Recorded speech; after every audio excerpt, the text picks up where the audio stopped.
고린도후서 10장 12절에서 마지막 18절까지 말씀 한 절씩 교독하도록 하겠습니다.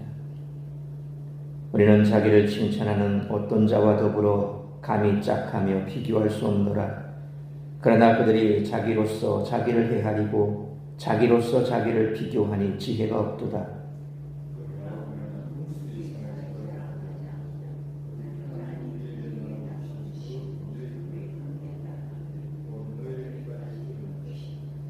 우리가 너희에게 미치지 못할 자로서 스스로 지나쳐 나아간 것이 아니요 그리스도의 복음으로 너희에게까지 이른 것이라.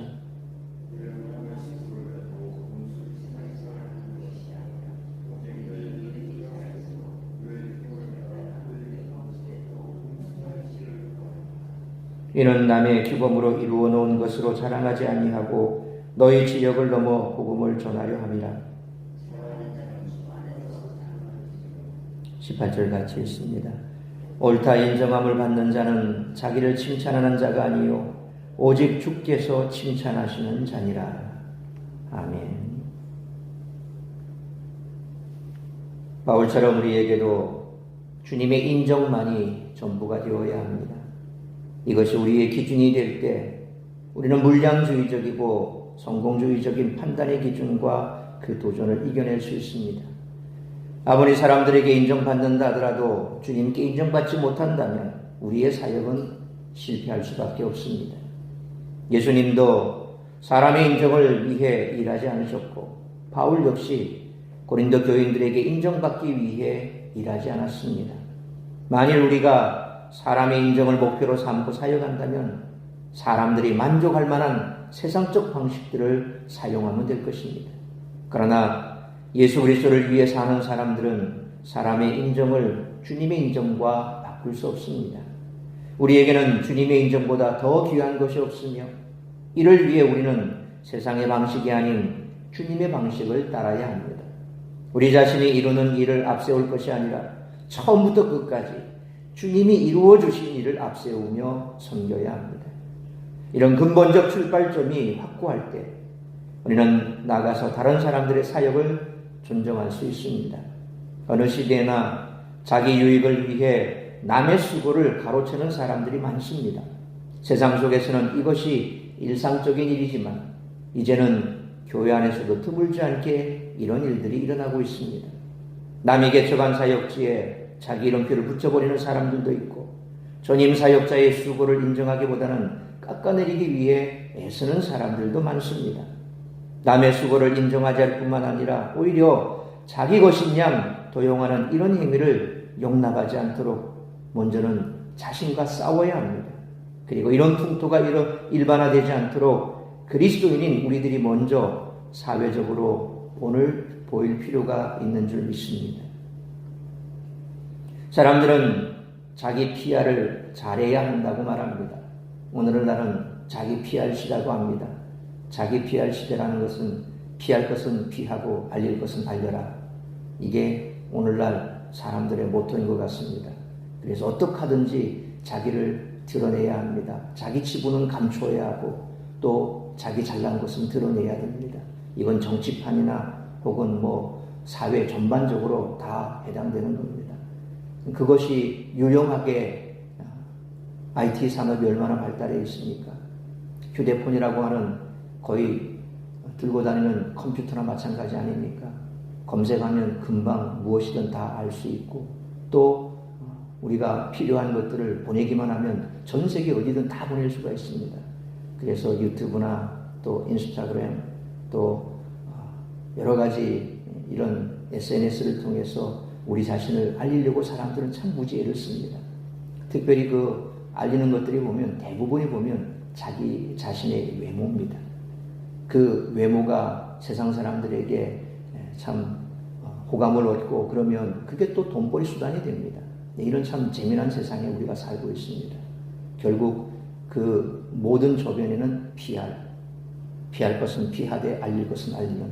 그래서 바로 사람들은 이것을 누구보다도 지금 이 시대 사람들은 잘하고 있습니다. 자기를 낮추고 숨기는 것은 덕목이 아니며 오히려 자기를 적극적으로 드러내고 홍보해야 한다는 것입니다. 1세기 로마 시대를 살았던 성도들 중에서도 이런 가치관을 가진 사람들이 있었습니다. 바울은 이에 대해 명확한 입장을 보입니다. 따라서 이와 같은 오늘 본문의 말씀을 통해서 우리들이 깨달아야 할 것은 첫째로 12절로 13절 말씀처럼 성도는 하나님께서 허락하신 기준과 한계에 따라야 한다는 것입니다. 바울은 12절 말씀처럼 대적들이 무슨 일을 하는지 밝힙니다. 바울을 대적하는 사람들은 자기를 칭찬하는 자들이었습니다. 다시 말해서 그들은 자신들의 가문, 인맥, 학벌 등을 내세우는 사람들이었습니다. 바울은 그들을 자기로서 자기를 헤아리고 자기로서 자기를 비교하는 자들이라며 지혜가 없다라고 평가합니다.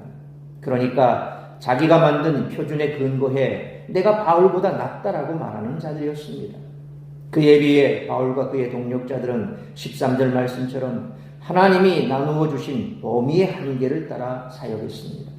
바울은 여기에서 측정용 자를 의미하기도 하는 한계라고 번역된 헬라어 카논이라는 단어를 사용함으로써 자신의 사역의 영역을 마치 자로 재어 나누어 주시듯이 하나님이 할당해 주셨다는 것을 암시합니다. 이는 아마도 갈라디아서 2장 7절로 9절 말씀처럼 바울을 이방인을 위한 사도로 인정한 예루살렘의 합의와도 관계된 것으로 보입니다. 바울은 하나님이 그에게 재어주신 범위의 한계 안에서 아무도 복음을 전하러 간 적이 없었던 고린도에까지 복음을 들고 나아갔습니다. 그러므로 세상 사람들은 가문이나 인맥 또는 학벌을 따라 사람을 평가하지만 교회는 그런 기준을 받아들여서는 안 됩니다. 바울이 말한 것처럼 하나님이 허락하신 기준과 한계에 따라야 합니다. 혹시 우리가 세상의 기준을 교회의 기준으로 삼고 그에 따라 살아가거나 평가하고 있지는 않은지 진지하게 우리 자신을 돌아볼 수 있는 우리 모두가 되시기를 축원합니다. 두 번째로 14절로 15절 말씀처럼 성도는 남의 수고를 자기 자랑으로 삼지 말아야 한다는 것입니다. 사실 바울은 세상적인 기준으로도 높은 평가를 받아야 할 사람입니다. 그러나 바울은 다른 것을 자랑스러워하지 않습니다. 바울의 고린도 사역은 14절 말씀처럼 결코 지나쳐 나아간 것, 곧 한계밖에 침범이 아니었습니다. 그런 복음으로 그곳에 나아간 사람이 아무도 없었을 때 남보다 먼저 복음을 전하기 위해 고린도까지 이르렀던 것입니다. 또한 바울은 15절 말씀처럼 고린도 성도들의 믿음이 자라고 또 그 안에서 풍성해지기를 소망했습니다. 바울이 여기서 말하는 믿음은 일반적인 그리스도인의 믿음을 가리키기보다는 신실함 또는 신뢰의 의미로 보는 것이 타당할 것입니다. 왜냐하면 고린도 교인들이 신앙 자체를 잃어버린 것이 아니라 대적들의 선전에 귀를 기울이는 동안 바울에 대한 믿음을 잃어가고 있었기 때문입니다. 이런 맥락에서 바울은 그들이 자신의 전한 복음에 대한 신뢰를 다시 회복함으로써 그의 선교 계획에 진심 어린 동력자가 될 것을 기대하고 있습니다. 오늘날도 이단들이 와서 자꾸 교회 안에서 이런저런 이상한 소물들 그런 것들을 퍼뜨리면 사람들은 자신의 이 믿음에 대한 신뢰가 사라집니다. 그 믿음은 뭡니까? 우리 목사님이 하는 말씀 좀 이상하지 않아? 정말 저 말이 맞아? 뭐 이런 식으로 오해를 한다는 거죠. 그러니까 자꾸 잘못된 말에 귀를 기울이면 복음 자체보다는 복음을 전하는 자의 그 신뢰도가 떨어진다는 겁니다. 이단들이 와서 자꾸 이 교인들 사이에서 이런 말 저런 말, 목회자를 깎아내리는 말, 뭐 이런 일들을 자꾸 하게 되죠. 결국 그래서 교회 안의 성도들을 갈라쳐 버립니다. 그래도 목사님의 말씀을 정종하고 귀 기울이는 사람들, 혹은 그 반대편에서 목사에 대한 신뢰도를 잃어버린 사람들, 뭐 이렇게 돼버리죠. 꼭 이단이 아니다 할지라도 목사님과 관계가 안 좋아지면 또 한편에서는 우리 목사님이 사실 이런 일을 했는데 너 알아? 뭐 이런 식으로 자꾸 목회자를 깎아내립니다. 바울 역시 마찬가지였습니다. 바울에 대해서 자꾸 이상한 소리를 해댑니다. 그 바울의 대적자들이 들어와서 바울은 예루살렘으로부터 우리가 가지고 있는 것은 이런 추천서도 있냐? 없어. 바울은 그거 아니야. 사도도 아니야. 알고 봐. 바울은 예수님께서 선택한 제자도 아니지 않냐? 뭐 이런 식으로 바울에 대한 무수한 얘기들을 만들어내죠. 그러다 보니까 바울이 전한 복음 자체가 오히려 이상해지게 되어버리고, 그래서 바울의 신뢰도가 점점 떨어진다는 겁니다. 이 믿음이라는 개념이 바로 그런 거죠. 복음 자체가 변질됐다는 것이 아니라 바울 자체에 대한 신뢰도가 떨어져 버리니까 더불어 복음에 대한 신뢰도도 떨어진다는 겁니다. 이제 바울은 그와 같은 상황 속에서 자신에 대한 이 믿음, 그 신뢰도를 다시 회복해라. 그리고 너희들 신앙이 점점 더 풍성해지고 더 굳건해지기를 바란다 라는 거죠. 한편 바울은 자기를 비판하는 자들을 은근히 꼬집는데, 그들은 남의 수고를 가지고 분수 이상의 자랑을 하는 자들입니다. 고린도 교회를 세우고 수고한 사람은 누굽니까? 바울 아닙니까? 그런데 나중에 교회에 들어온 사람들이 바울을 비난하고 깎아내림으로써 스스로 높이려 하고 있었기 때문입니다. 정작 복음을 위해서는 별로 한 일이 없으면서 자신의 학벌과 인맥 등을 자랑하는 자는 어리석은 자들일 뿐입니다. 교회 안에서도 우리가 그런 부분은 조심해야 됩니다. 새로 교회에 들어와서 이제 막 성도들과 교제하기 시작한 누군가가 지금까지 교회를 위해서 애쓰고 수고한 그 수고자들에 대해서 깎아내리고 폄훼하고, 그래서 자기 자리를 자꾸 만들어 가려고 하는 그런 식의 사고방식은 성경적이지 않다는 겁니다. 그냥 그렇게 함께 어울려서 그곳에서 교제하면서, 그러면서 지금까지 수고한 사람의 수고를 칭찬해주고, 그리고 또 그와 같은 수고를 자신도 하기 위해서 함께 애써야지 깎아내려서 자기를 높이려고 하는, 이것은 성경이 말하는 것처럼 성경적이지도 않고 이건 사탄적입니다. 그래서 우리가 교회 안에서도 누군가 내 마음에 드는 새로운 사람이 왔을 때 그냥 거기에 붙어서 지금까지 애쓰고 수고한 사람을 함께 깎아내리고, 그래서 그 사람을 지켜세워서 자꾸 교회를 분란일으키는 것, 그건 성경적이지 않고, 또한 그것은 사탄적이고 반성경적이라는 사실을 알아야 됩니다. 그럴 때 지금까지 애쓰고 수고한 사람이 얼마나 마음이 아프겠습니까? 항상 교회 안에서 문제는 그런 겁니다. 나의 수고를 누가 알아주는 것도 아니고 알아달라고 한 것도 아닌데, 이상하게 자신의 수고를 누군가가 와서 폄훼할 때 그것만큼 상처받는 게 없죠. 결국 교회를 떠나가는 대다수의 이유가 그런 것들입니다. 교회 안에서의 관계 속에서 상처받고 상처 주고, 그래서 교회를 떠나가죠. 바울 같은 사역자야 자신의 생명을 걸어가면까지 복음을 전하는 일에 모든 것을 바쳤기 때문에 견딜 수 있습니다. 그러나 그렇지 않은 성도들은 그걸 견뎌내지 못하죠. 결국 그렇게 견뎌내지 못하면 어떻게 됩니까? 아예 믿음 자체를 포기해버립니다. 그런 일들이 교회 안에서 비일비재하게 일어납니다. 그래서 항상 우리가 조심해야 될 것은, 나의 지위를 높이기 위해서 누군가를 깎아내리는 그런 일들은 결코 해서는 안 될 것이고, 생각지도 말고 하려고 하지도 말고, 그런 사람이 있으면 오히려 책망하고 권면하고, 그래서 누군가를 폄훼하면 그 사람의 지금까지 수고를 이야기해주고, 그런 것이 아니다라고 따끔하게 얘기를 해서 모든 일들이 다 은혜롭게 그렇게 될 수 있도록 해주는 것이 우리가 해야 될 일일 것입니다. 그러므로 교회는 세상적인 기준을 따라 사람을 평가하는 어리석음에 빠지지 않을 뿐만 아니라 남의 수고를 가지고 자신이 한 것인 양 분수 이상의 자랑을 하지 않는 우리 모두가 되시기를 축원합니다. 세 번째로 16절로 18절 말씀처럼 성도는 주님의 칭찬을 받기 위해 노력해야 한다는 것입니다. 바울이 자랑하는 것은 대부분 자기가 주님을 위해 어떤 고난을 받았는가, 어디까지 가서 복음을 전했는가, 얼마나 많은 사람을 만나서 보냈는가 등에 관한 것입니다. 그도 학벌이나 인맥이 뛰어났지만 바울은 그것을 자랑한 적이 없습니다. 왜냐하면 그 모든 것은 16절 말씀처럼 남의 규범으로 이루어 놓은 것이기 때문입니다.